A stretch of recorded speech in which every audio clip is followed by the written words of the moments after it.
Welcome back, everyone. Mike McConville here, Stratford, Ontario, Canada for String Tech Workstations.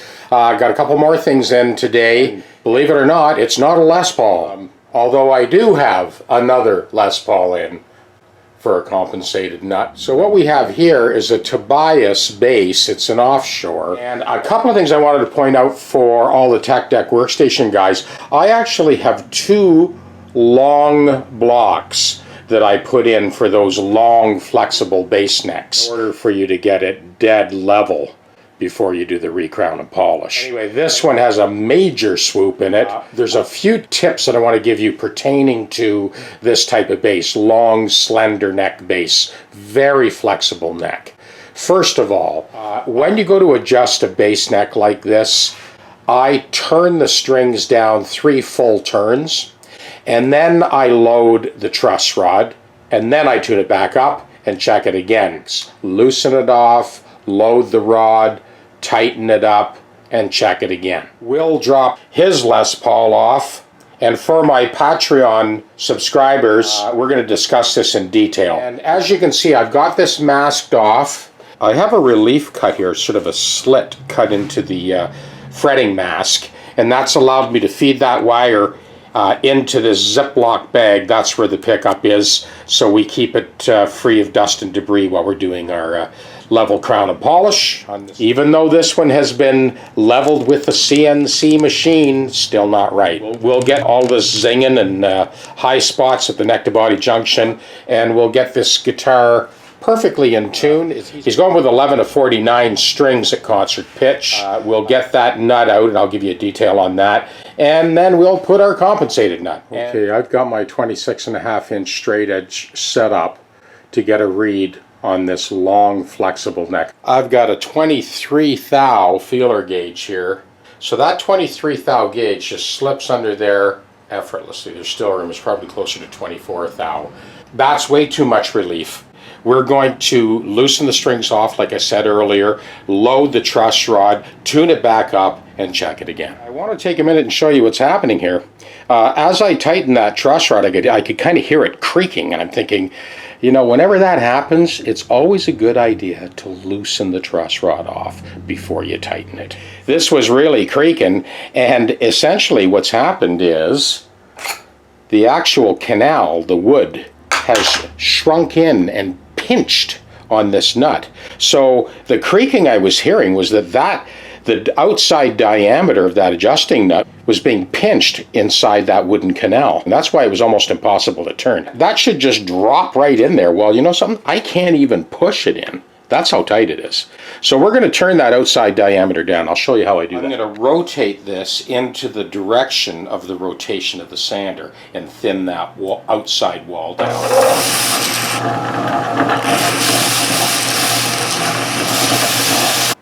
Well, that's still a little tight, so we're going to take a little bit more off this side. I want that fastener to drop freely into that dado. Right now it's still grabbing, so we're going to turn it down a little bit further.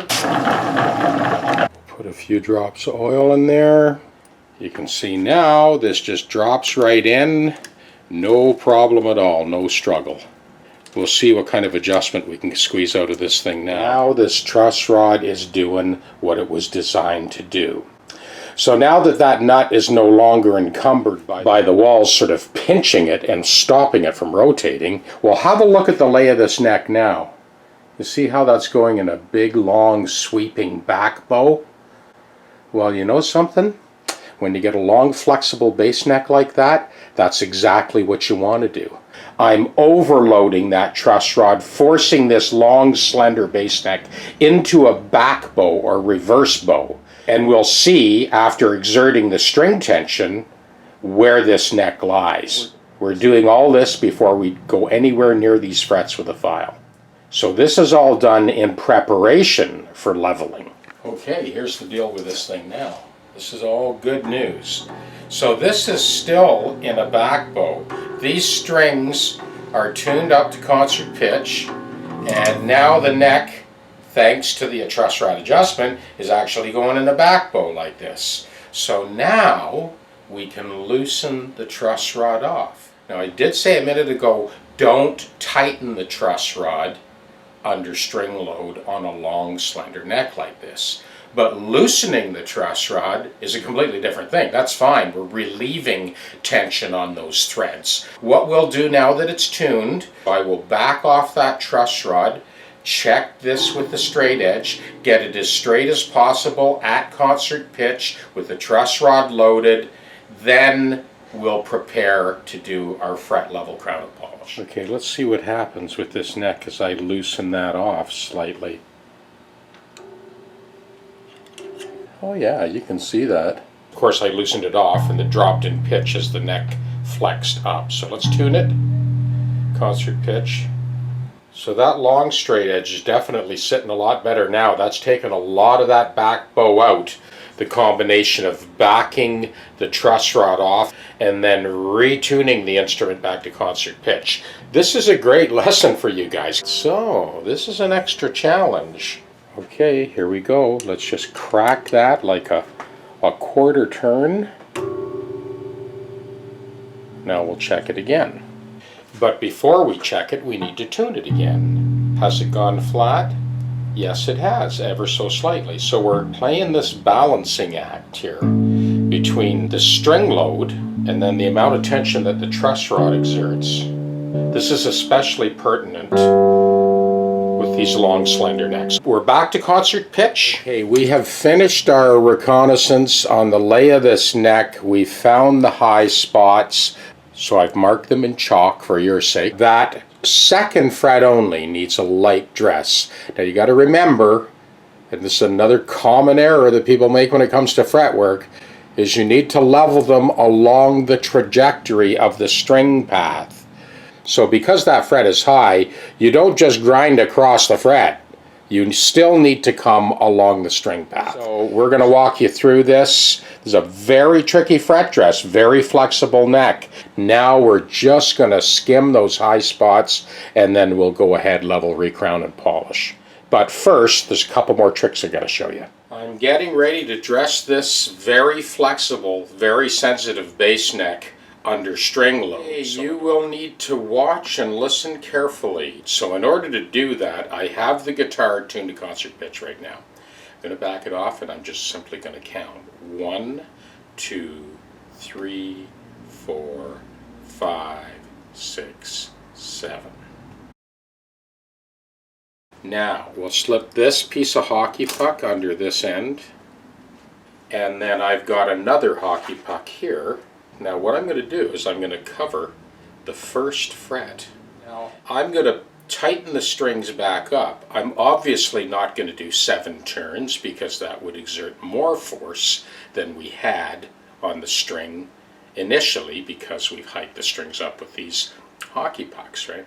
I'll give this like a 3 count and have a look where the string wraps around the post. And as soon as I see the strings go taut where they wrap around the post, I know I'm pretty darn close, and I will check it visually as well. We're going to start with 3 turns. 1, 2, 3, and that's looking pretty darn close. 1, 2, 3. And now I'll do sort of visual check along the length. Yeah, that's looking really good. So next, I have a very straight, single cut, 6-inch fine mill file. And I'm slipping that under the string like so. And I'm going to go along very lightly along the trajectory of the string path. And we're going to see how we do and see if those areas light up that we had chalked earlier. And I'm looking at that, and yes, they are. So you can see why it's so critical that the whole body and neck, especially on a bass like this, are completely supported, because you don't want them flexing while we're doing this leveling. I'm going very gently here. We're not taking a lot of material off, and I can see that we're pretty well right on the mark as far as getting that load back to where it was. This is hitting the high spots that I had marked. That's good. Once I've hit all these high spots, then I'll go full length of the neck. We have arrived. When I go to the second fret now, no more ticking. That's dead flat. There was a spot here, that's taken care of. If there was this spot up here, we'll go to a shorter straight edge. This spot here, that's fine. And then lastly, here. So what we did was we simulated the natural tension of these strings tuned to concert pitch. So even with the strings elevated like that to give us enough space to slip that mill file under, we still regulated the neck with the strings and the truss rod to get it to lay absolutely straight so that we could hit all of those high spots. This was a very challenging fret dress, especially, like I said, with that long flexible neck. But now we're ready to recrown, buff, and now we'll set this thing up within an inch of its life. I made up my spring-loaded radius gauge, kind of slipped that under to match that radius to the fingerboard. So that is what we ended up with, like, you know, for action, right? I mean, it doesn't get any slicker than that. In this case, I did not cut a new nut. I just glued a 40 thou Koa veneer on the underside of this one, kind of lifted it up a little bit, and then filed out the nut slots to sort of get optimum action at that first fret. Yeah, and that pretty well wraps it up for this Tobias bass.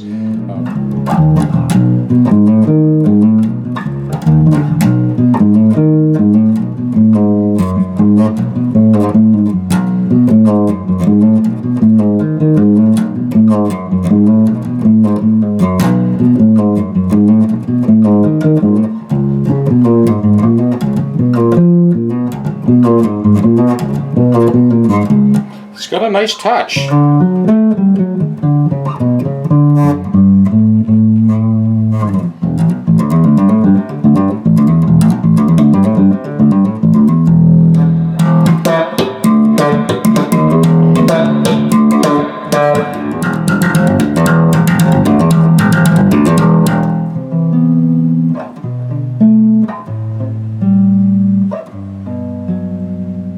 It's a little arpeggio pattern that I use for checking the bass intonation, and also it's just a good exercise for finding the notes on the neck. So I do a 13th arpeggio. So 1, 3, 5, 7, 9, 11, 13, or E, G, B, D, F, A, C, F, A, C, E, G, B, D, and then G, B, D, F, A, C, E, A, C, E, G, B, D, F, B, D, F, A, C, E, G.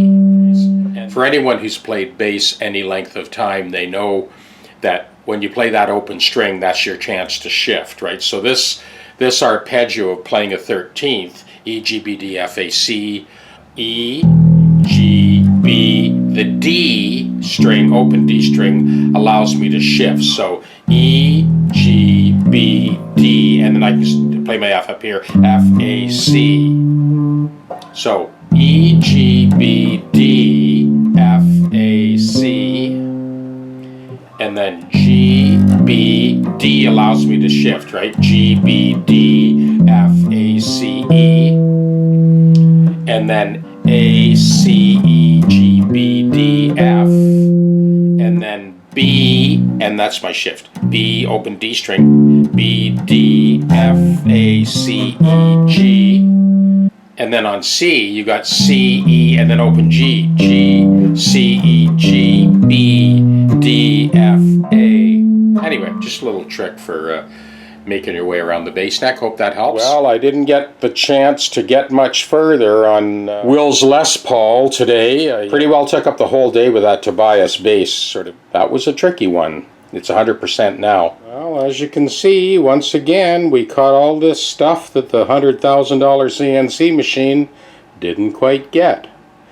This will be recrowned and polished, and we'll bring this action down nice and silky smooth. The original nut is split. I'm going to pull that apart and kind of explain in detail exactly what I did here as well.